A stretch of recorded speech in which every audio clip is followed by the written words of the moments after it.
Let's make some cheesy chicken enchiladas. These are so good. This is a family favorite. We're going to start off with one rotisserie chicken.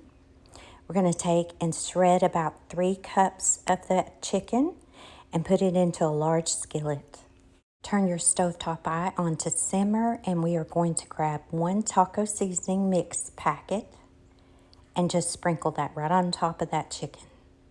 Add 1 4-ounce can of diced green chilies.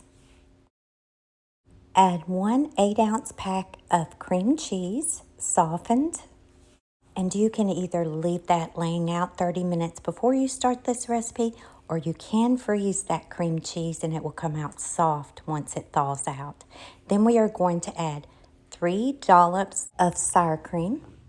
And if you like exact measurements, that's about 3 heaping tablespoons of sour cream. At this point, your stovetop eye should be on low to simmer, and we're just going to mix this together. And keep mixing until you don't see any big chunks of chicken. You're still going to have a few, but that's okay.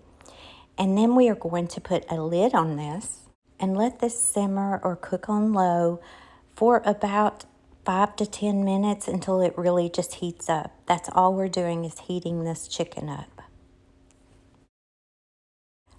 And while that is heating up, we are going to oil a 9x13 baking dish. I like to do this on a plate. I will take 3 of the tortillas and put them in the microwave and heat them for about 10 seconds because it softens it up and it's easier to work with.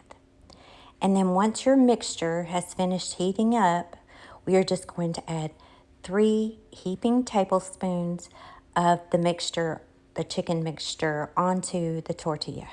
I put mine right in the middle, kind of making an oval shape. And then we're going to pull in the sides. And this is the side with the most amount of mixture on it. And you can see me kind of move it in around because I didn't quite get my oval shape of the mixture inside of the tortilla.